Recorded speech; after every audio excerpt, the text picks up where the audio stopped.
And thank you so much for coming. Can you all hear me? Yes.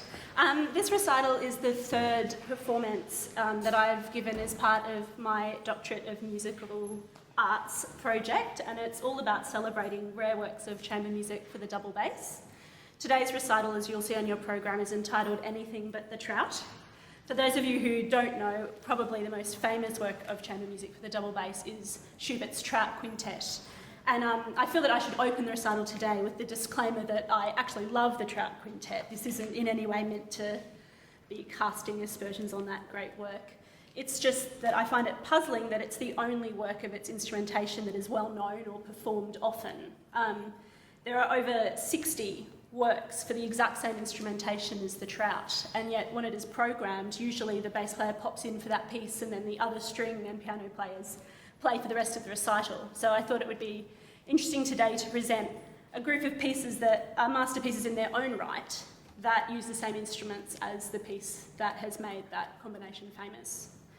We opened with Hummel's work, which is really in a classical idiom, and you would have noticed that the bass actually didn't have that much to do in that piece. It mainly punctuated parts of the left hand of the piano.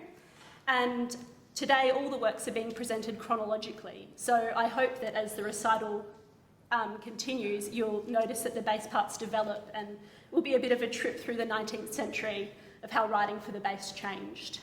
So the next item on the program is a quintet we have created by putting together movements from works by different 19th century composers.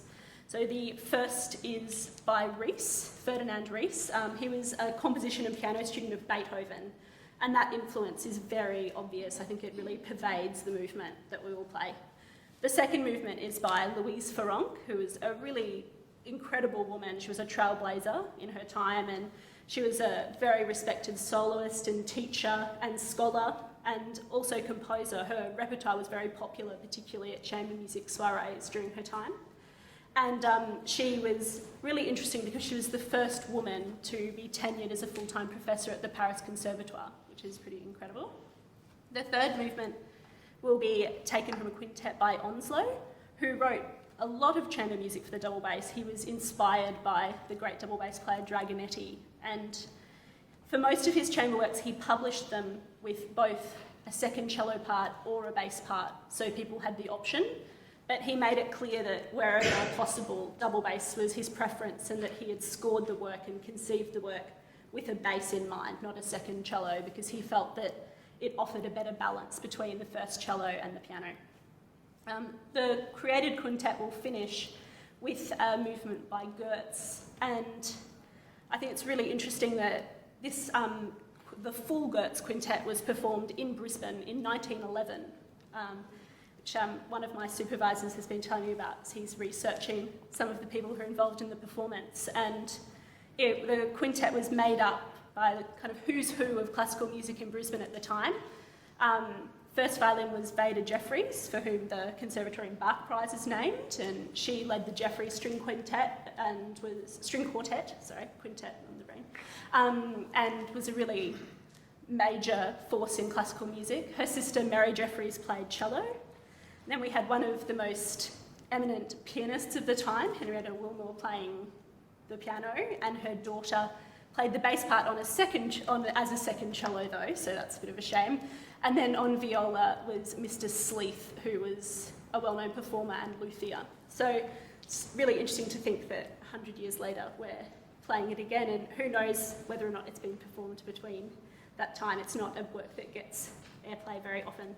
So we're going to try and make it like it's a created quintet. So if you could not clap so you can try and decide whether you think it works as a whole work, as an entity, and without the interruptions.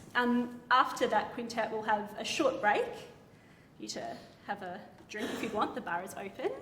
And then after that, we're going to have a total change of pace, and I'm going to play a piece by Bottesini to give an example of what solo writing was happening in the same period that these works were being composed. And it's a real contrast. The bass parts in the quintets tend to be more almost orchestral in nature, and then the Bottesini is extremely virtuosic. He was a great soloist himself and really did a lot for double bass repertoire and pushing the boundaries of the technique of the instrument. You'll see that when I play it, hopefully.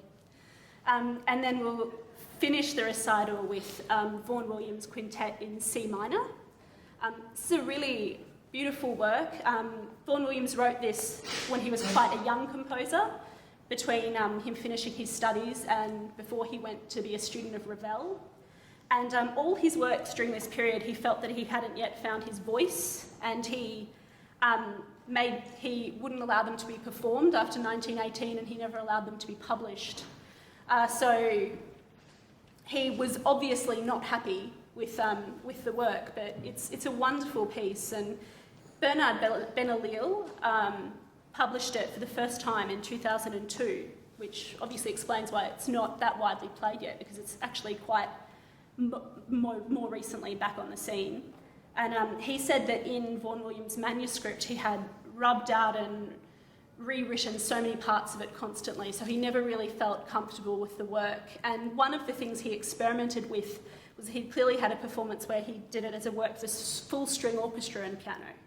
And it's a very grand work, and there are lots of big gestures, so perhaps when you're listening to it you can imagine what it would be like if it was conceived in that format as well. Obviously they're not on stage, but I'd like to take the opportunity before we continue the program just to thank the other musicians. It's really a huge program to pull off, and particularly the pianists Therese and Stewart have had to learn a lot more notes than me, so I'm greatly appreciative of them being involved today. I hope you enjoy the program.